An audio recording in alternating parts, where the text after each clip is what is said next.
What we got here is a little bit of a talk. I'm gonna give you this stability control stuff, and this is related as much as it is mostly to brakes, because it's of course, vehicle dynamics is something else we call it. General Motors calls it StabiliTrak. Dodge calls it electronic stability control. Ford Advanced Track, that's what's on my Explorer. Toyota calls it vehicle stability control. Nissan calls it vehicle dynamic control. And there's a lot of different names. It's the same function, but it's been mandatory since 2012. All right, now, Noah, you know the high-mount stoplight that you swapped out on the Suburban this morning? The high-mount stoplight became mandatory on cars, on passenger cars in like 1987, I think it was, because it might have been 86, because you're 40% less likely to get rear-ended if you've got a high-mount stoplight. So if the high-mount stoplight's not working and you don't catch it and they get rear-ended, it's 40% your fault. So I like to keep that thing working. We told them when we were looking at that Suburban the other day, the high-mount stoplight wasn't working. And that's one thing we had to put, because they had LEDs in it. See, so we had to replace the whole thing. They had them at the parts store. If they got it at the parts store, you move pretty fast. Anyway, electronic stability control applies braking pressure to individual wheels when needed, and it can also reduce engine power to ensure the drivers maintain control of their vehicles. If you're into it too much, you're spinning the wheel, that can, cut off some of your engine power. It also is going to only apply the brake when it needs to. Only apply the wheel it needs to apply the brake, but so that it can get the vehicle straightened back out, and it knows which one to do that. You've got 4 wheel speed sensors, brake pedal position, steering angle sensor. That sound familiar?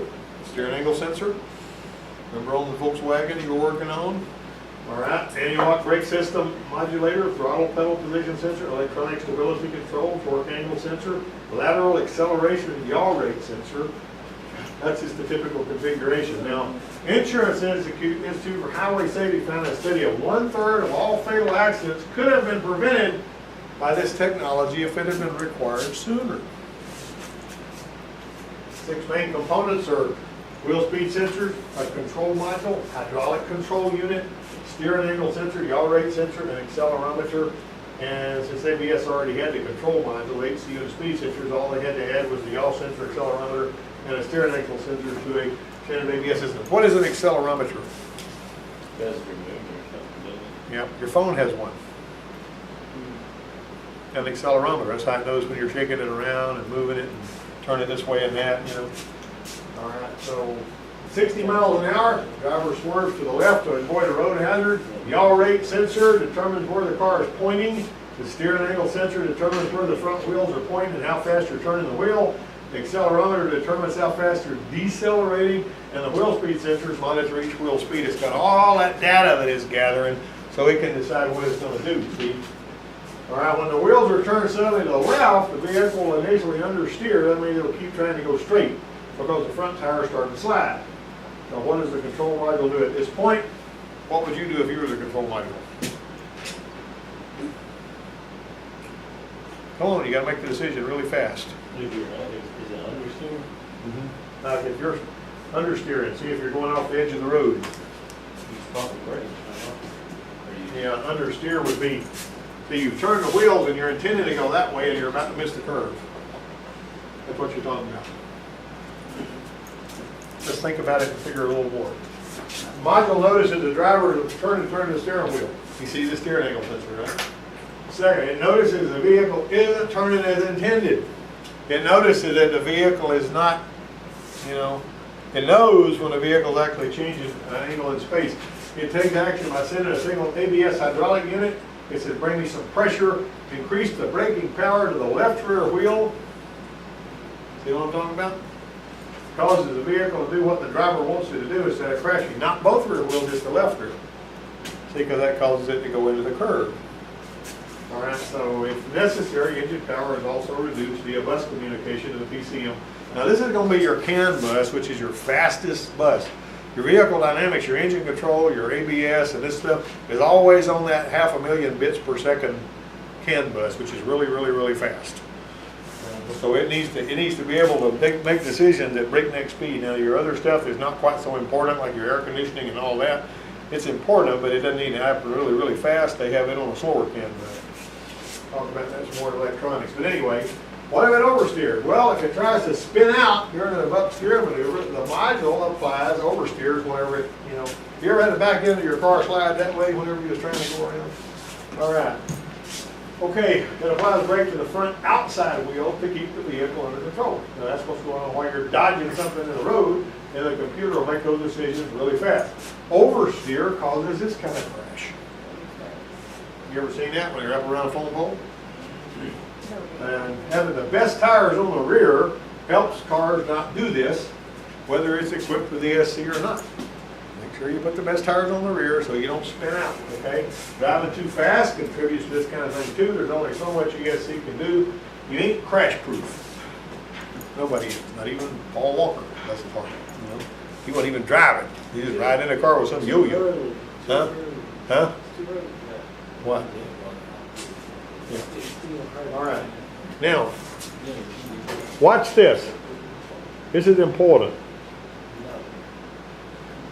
All right, watch. Now watch what happens. Watch what's going on when this happens. He swerved around the box and fell off the car. Oh, let it hit me and suit it. All right, now we're going to see what's going on here. You're driving along here. Your speed sensors are telling it about the speed of the vehicle. You got your yaw sensor, which is measuring how fast it's turning. You got your steering wheel rotation sensor. It knows you pull the wheel. You got your control unit. Alright. Alright, now let's see what happens here. You turn the wheel. You receive the steering angle input.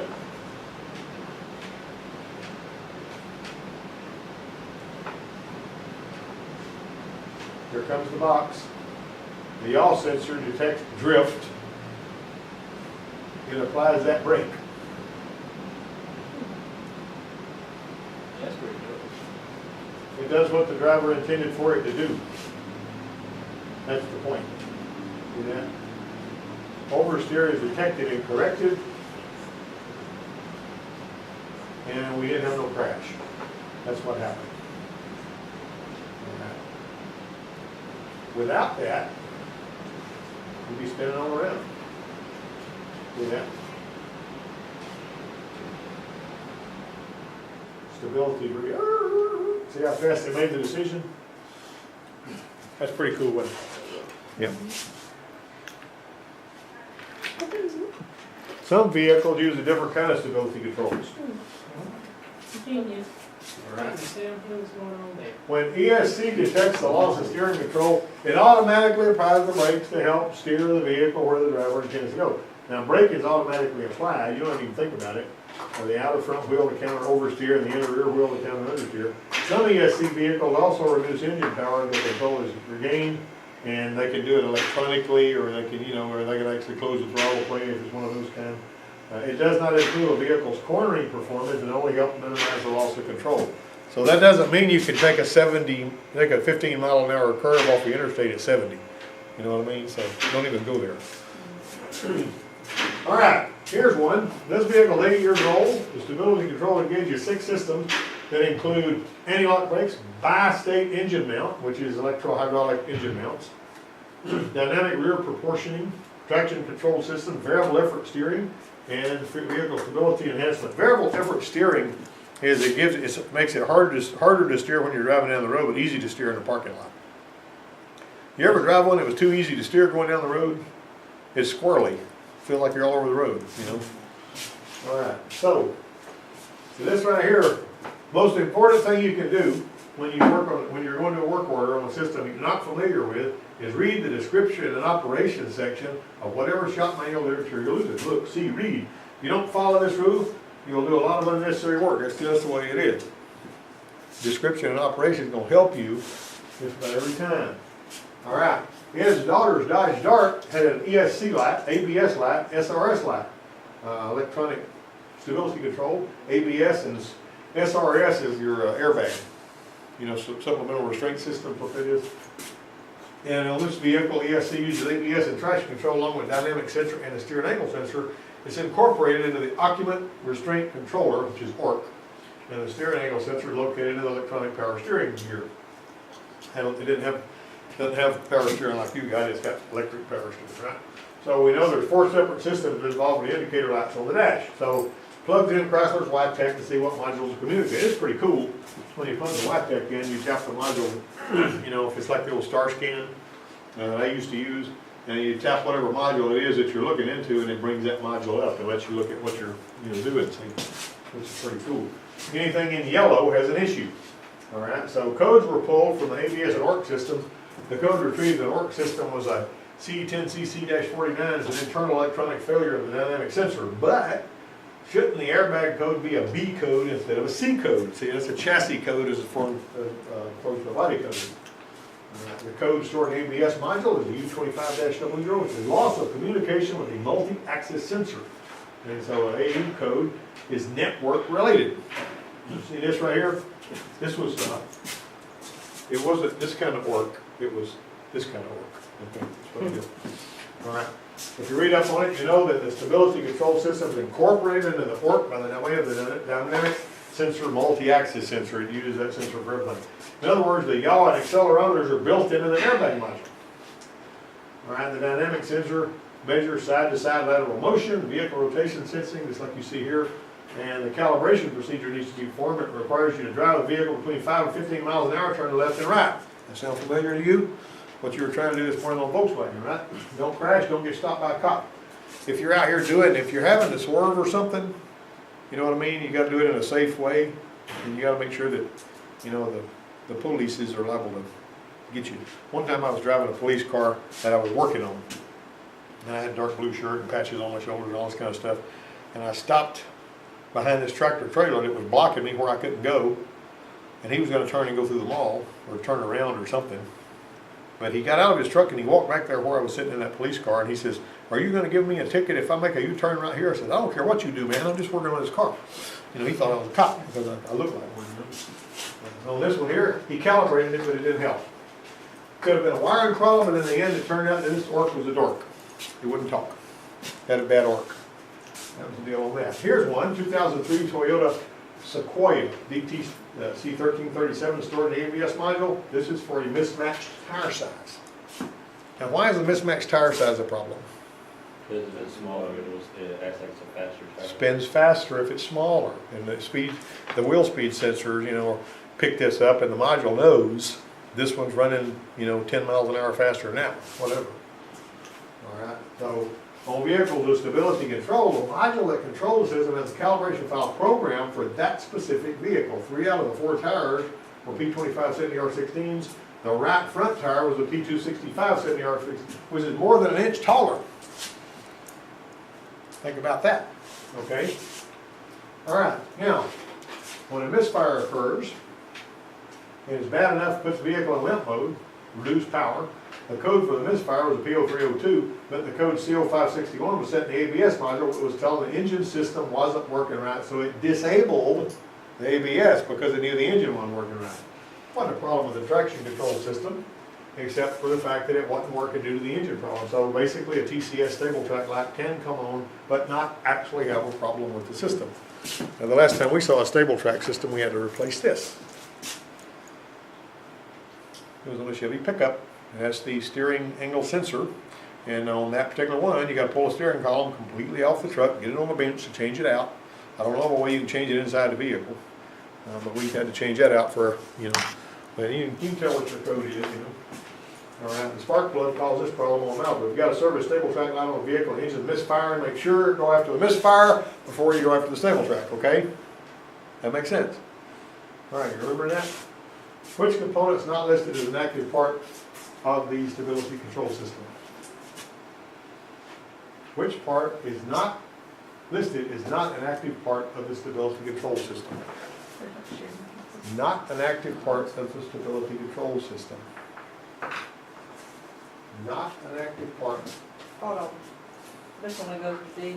Huh? You got E up there. I know, but you can write an E out there if you want to. I put that answer sheet together pretty quick, Toy, so give me a break.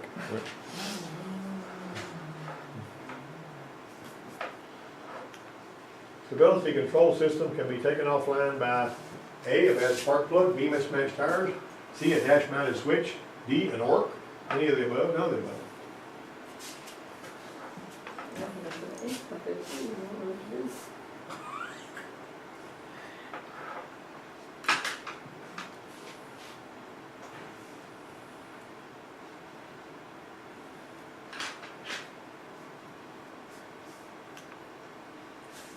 Which of these is oversteer? A or B?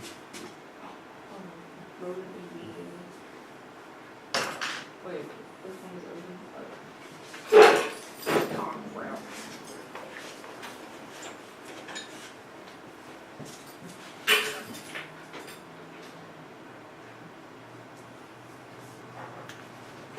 What does the stability control system do on a vehicle against an oversteer to the right?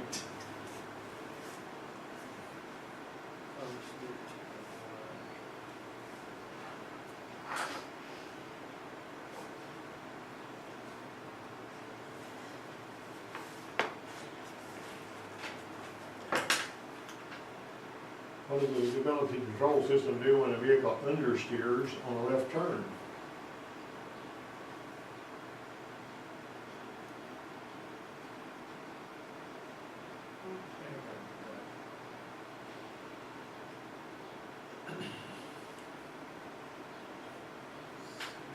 Can you go back to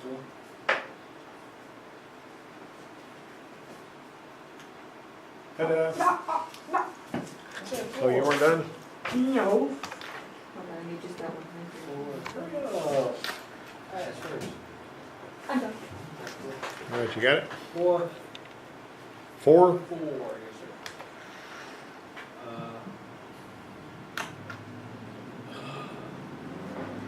All right, let's just go with, I'm not stick with that. Right, I think I know. I'm not sure. 7.